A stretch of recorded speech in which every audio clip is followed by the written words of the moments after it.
mahal ilmunya. Dan kita adalah duplikatnya. Bayangkan Mualias itu satu orang guru mengajari muridnya tadi mana-mana. Dan tak pernah jumpa sama dia. Bayangkan ada orang bisa seperti itu. Macam tidak ini. Kita jumpa aja pun orang payah kita ngajari. Jumpa di depan kita. Kita bikin dia. Mualias dia nggak jumpa. Tapi dia bisa duplikasi. Dia bisa bentuk itu. Ada dua orang insinyur bangunan. Satu insinyur itu buat bangunan dengan bahan-bahan tertentu. Besi yang lurus-lurus, yang bengkok bisa pakai. Batu bata yang bagus-bagus, yang pecah-pecah bisa pakai. Ada satu orang insinyur, semua bahan bisa pakai. Besi bengkok-bengkok stand. Batu bata pecah bisa masuk. Mualias insinyur yang kedua. Bisa manfaatkan semua orang untuk usaha. Bahkan biar bodoh, biar miskin, biar ada bisu-bisu, jangan pincang-pincang, ada gila-gila sedikit, buatkan juga bisa. Luar biasa. Bisa dimanfaatkan. Bisa bermanfaat. Gak bisa bayar, cuma macam-macam. Satu orang guru. Di mana-mana daerah kadang-kadang ada aja yang gitu.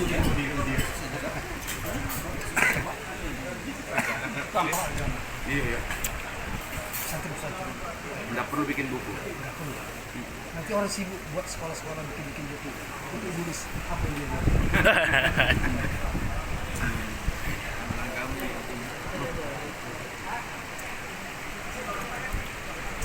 Jadi usaha dakwah ini usaha duplikasi. Jadi kita mendakwah orang itu duplikasi.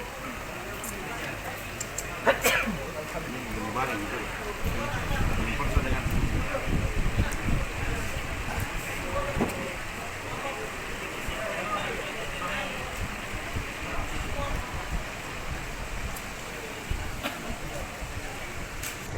satu derajat tuh kata Rasulullah SAW bedanya seperti langit dan bumi.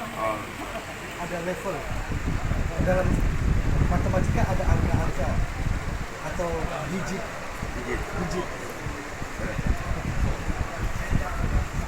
Setinggi-tinggi satu digit kalah dengan serendah-rendah dua digit.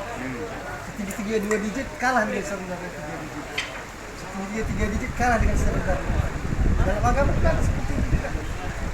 Dalam agama digit pertama iman. Apapun kalau nggak ada iman nggak boleh. Kedua amal soleh. Dua digit. Setinggi-tinggi dua digit kalah dengan serendah-rendah tiga digit. Apa tiga digit dalam agama? Oh. Artinya setinggi-tingginya orang beramal kalah dengan serendah-rendahnya orang tidak amal. Apa setinggi-tingginya amal? Sholat ibadah Lailatul Qadar. Wah, di bulan puasa di depan hanya luas berbulan. Wah, sekali. Kalah dengan serendah-rendahnya. hanya berdiri saja. Berdiri salat di jalan Allah dibayar pada sholat golongan dua. Betul sekali. Beda satu digit. Betul ya. Rasulullah bilang. Itu amal tertinggi itu. Salat malam di Lailatul Qadar di depan Hajar Aswad. Amalan itu Tapi itu bisa didapat hanya berdiri depan pintu. dia belum cakap lagi. Cakap satu patah kata 1 tahun. Satu patah kata 1 tahun. Allah. Dahsyat. Jadi alangkah beruntungnya orang yang bekerja dakwah ini. Alangkah ruginya orang yang tidak bekerja dakwah. Dakwah 3 biji. Dakwah ini adalah pabrik agama. Nasib agama tergantung dakwah. Hebat orang ini aji, hebat orang hafis Quran, hebat. Gak ada apa-apanya itu kalau gak ada orang yang dakwah. Semua amalan orang akan ngalir ke orang yang dakwah. Jadi dakwah ini tinggi, lebih tinggi daripada amal soleh. Yang tidak mengecilkan amal soleh, bukan. Jadi bayangkan hebatnya kerja dakwah itu. Dan dakwah itu digit ketiga. Ada lagi digit yang lain. Digit keempat, setinggi 3 digit kalah dengan serendah-rendahnya.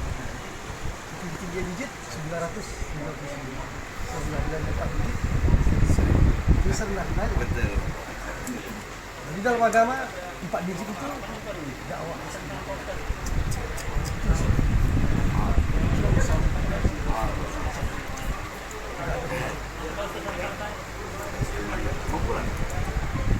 Rasulullah dengan umat-umat yang lain sebenarnya bukan karena dakwah aja, karena sebenarnya umat-umat terdahulu ada yang Dimana kita tahu dari surah Yasin itu kan cerita tentang orang-orang terdahulu yang dakwah. Ali Imran, Luqmanul Hakim, dan lain-lain itu orang-orang dakwah. Tapi gak sama dengan umat Rasulullah SAW. Karena umat Rasulullah SAW dakwah dia 4 digit. Umat yang terdahulu dakwahnya 3 digit. Dakwah tempradi, dakwah sendiri-sendiri, dakwah tidak ada sistem. Akan dikalahkan dengan serendah-rendah dakwah yang punya sistem, yang berjemaah.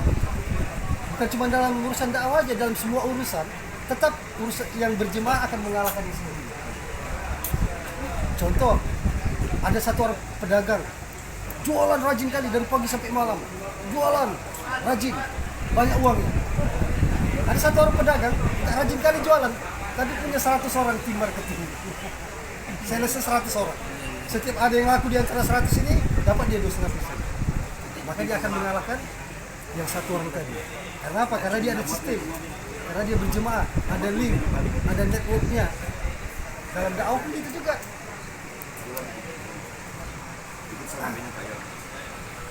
Jadi dakwah itu pun bisa infradi, bisa istimai. Dan dakwah istimai itu jadi kalau aku cakap itu bukan satu aku cakap, kalau cakap banyak. Anin selesai.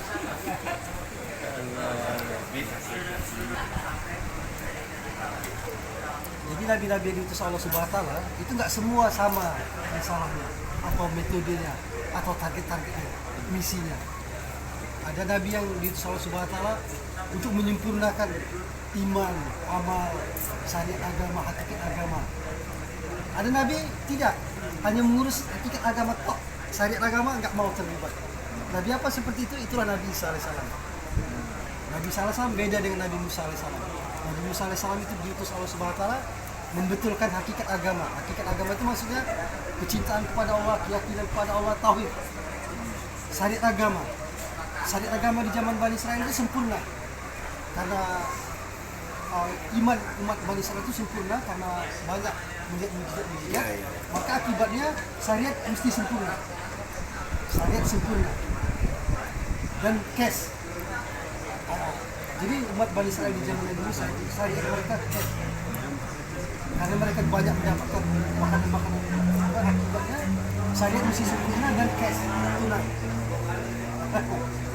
Kemudian Nabi Isa alaihissalam itu Allah Subhanahu wa taala hanya untuk mengurusi hakikat agama saja, tidak mengurus syariat agama sama sekali tidak.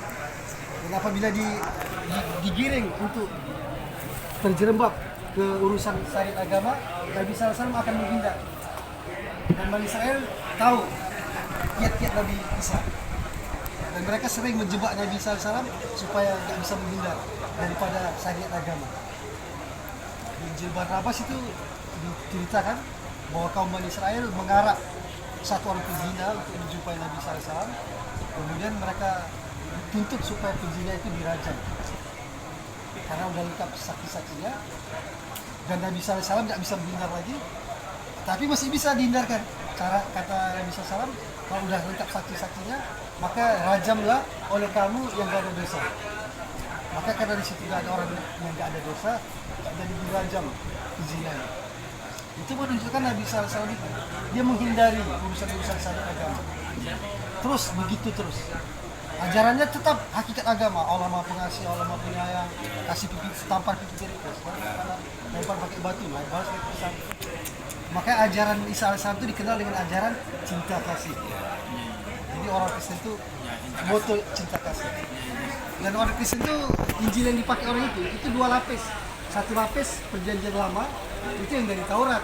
Satu lapis lagi perjanjian baru, itu yang disebutkan dari Injil itu. Itu namanya kasih. Jadi Nabi SAW itu satu orang Nabi yang hanya mengurus syariat hakikat agama dan tidak mau mengurus syariat agama. Nah setelah Nabi SAW meninggal, Rasulullah pindah kedua-duanya. Hakikat agama disempurnakan, syariat agama disempurnakan. Nah sekarang di akhir zaman kita, masalah kita hakikat agama. Di akhir zaman ini syariat agama terjaga dengan sempurna. Karena Allah Subhanahu wa taala telah melahirkan 4 imam mazhab dan lain-lain yang mereka telah berhasil merekam agama sempurna. Sampai sekarang. Sekarang ini orang nggak akan ada masalah syariat. Setiap ada masalah syariat agama, tinggal buka aja. Kalau Imam Syafi'i tinggal buka Al-Um, Imam Malik Al-Muwatta. Jadi sekarang ini umat akhir zaman ini syariat agama sempurna. Tapi sempurnanya di buku, bukan sempurna di diri. Jadi masalah umat akhir zaman ini bukan masalah syariat agama, masalah akidah agama. Jadi usaha yang kita buat ini, usaha untuk mengurusi akidah agama. Dan kita usahakan menghindar apabila digiring orang kepada pembicara-pembicara syariat agama. Karena kita sedang misi kita mirip seperti usaha dakwah kita dengan cara mengembara. Yang bisa salam mengusahakan akidah agama dengan cara masih mengembara intikol itu tidak memakom mengembara apa juga bisa mengembara masih. Dan kita usaha kita pun seperti itu, usaha atas mendapatkan akidah agama. Dengan akidah agama ada, syariat agama nanti akan mudah. Di akhir zaman mungkin kita akan menghadapi satu orang pengembara yang lain, Dajjal masih Dajjal. Jadi orang tabligh ini dia mesti menghindar apabila digiring kepada pembicaraan yang syari. Karena syariat agama tak putih, tapi bukan itu pasti. Dan bahkan kita tidak boleh terkesan dengan apapun yang terjadi di dunia sekarang ini. Jadi seperti Maulana Yusuf itu, di masa dia itu masa Perang Dunia Kedua. Masa Perang Dunia Kedua itu sangat mencekam lebih daripada corona ini. Corona ini nggak gitu seram-seram amat. Perang Dunia Kedua itu seram sekali. Seluruh dunia orang mencekam. Tapi kalau kita baca Malfuzat, bayan-bayan Maulana Yusuf, sedikit pun bayan nggak ada menyentuh tentang Perang Dunia Kedua. Padahal begitu mencekamnya itu. Nah, itu metode duplikasi. Dalam bayar dan apa nggak boleh terkesan dengan apa yang sedang terjadi sekarang. Begitu sedikit yang terkesan, masa saya terkesan dengan politik masalah, kalau Jokowi masalah, terkesan dengan kolonel pun masalah, macam-macam. Jadi jangan, itu metode duplikasi.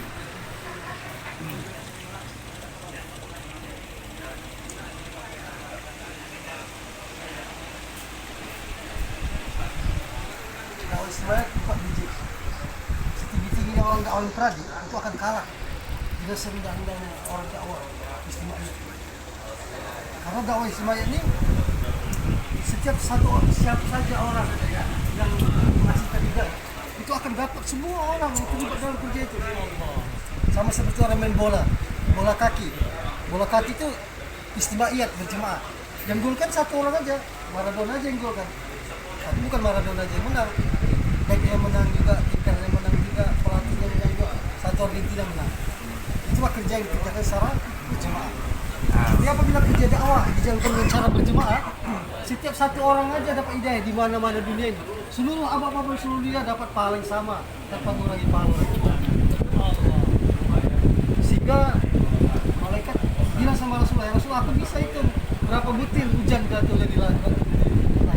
Tapi aku bisa hitung pahala orang yang mendakwahkan agama. Bukan karena setiap orang yang keluar dari Allah dikalikan 700 kali.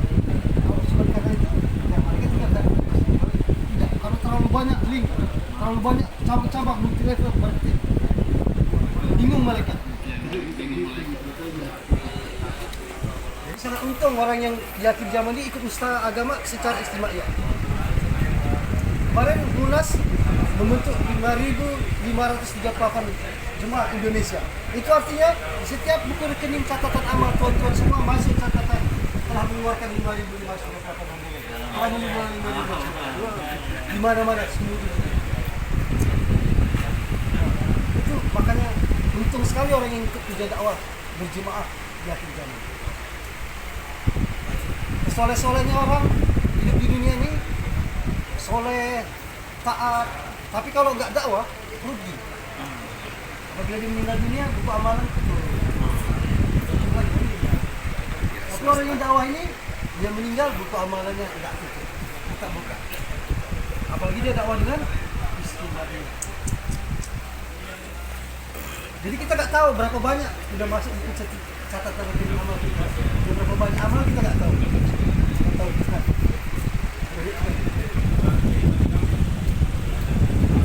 Jadi karena begitu besarnya nikmat yang Allah beri dengan kita berusaha agama ini, maka kita mesti bayar dengan sabar menerima perlakuan kawan-kawan kita. Sabar dengan menerima apapun perlakuan kawan-kawan kita. Kalau mereka berbuat buruk kalau kita, jangan kita balas. Saat itu usaha agama sampai dilempar pakai batu, balas pakai pisau. Kita pakai kita ini, balas dia pakai pisau.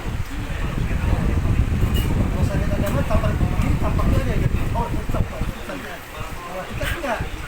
Apa itu? Dalam usaha dakwah kita nih, kita sabar. Dengan kesusahan, kadang-kadang orang cakap kita sabar. Dan dengan itu Allah akan matikan kita dalam keadaan. Kalau enggak sih. Dan ingat ini usaha yang besar, usaha dakwah ini usaha yang besar. Usaha istimewa seluruh dunia. Bukan kita aja musda, di mana-mana negara lagi musda. Dan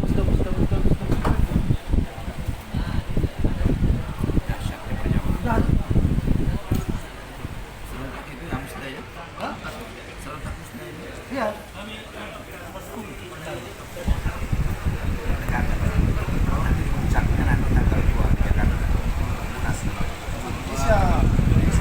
Malaysia, lagi Singapura, semua paling kali sama kita semuanya. Allah Maha Kaya bisa bayar itu semua. Untuk kenikmatan sebesar itu bisa bayar dengan kita ikut arahan. Sabar dengan perlakuan kawan-kawan kita yang berusaha ke lempar pakai batu, pakai pisau.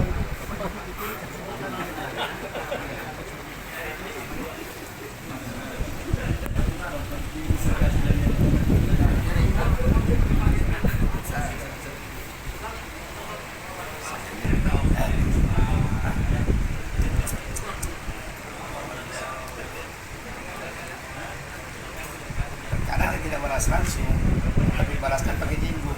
Itu dapat dendam ya. Berarti tidak ngalah dia. Ngalah.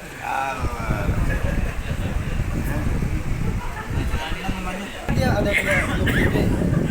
Ya, periode Makkiyah dan periode Madaniyah. Jadi itu tertibnya beda. Di periode Makkiyah usaha Rasulullah mengalah. Sahabat dia apa segala Rasulullah mengalah.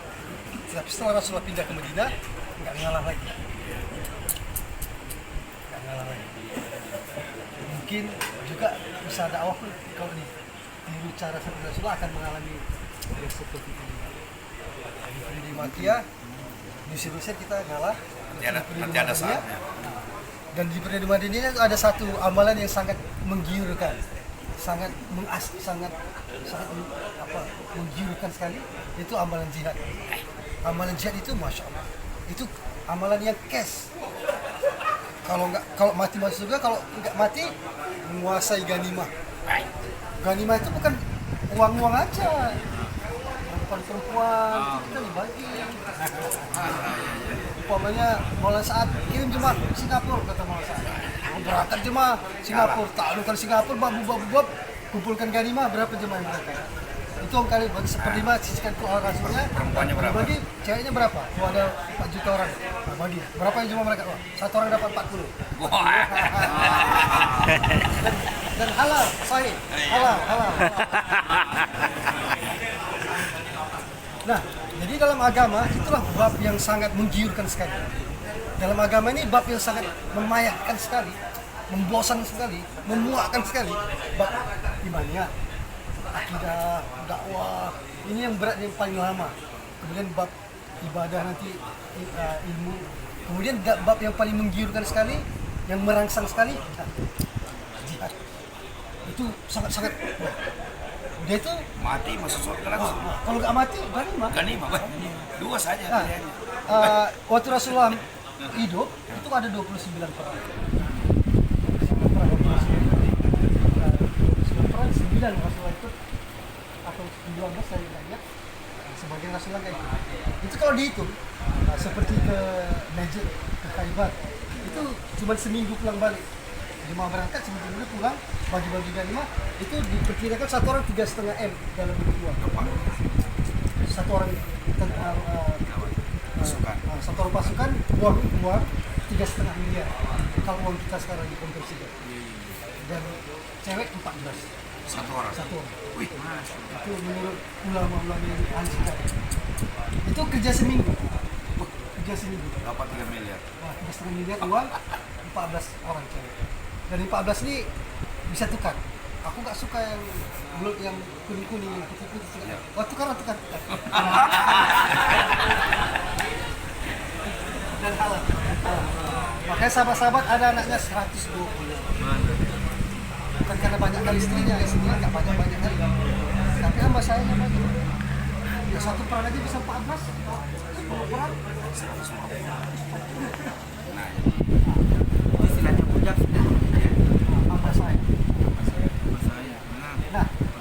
Nah, di zaman keadaan orang stabil, bisa ditaskir keluar 4 bulan 40 hari. Maka di dalam keadaan emergency, darurat, jihad, maka orang-orang seperti ini yang bisa. Ini kita kan dalam keadaan stabil, bisa keluar 3 hari, 4 hari, 4 hari. Jadi kalau nggak keluar, ya nggak apa-apa. Kalau jihad itu dia nggak gitu, dia emergency. Biasanya orang yang dalam keadaan emergency itu lebih Dalam normal saja dia bisa keluar. bisa kita terangkat. Apalagi emergensi. Jadi Maulana itu dia hebat.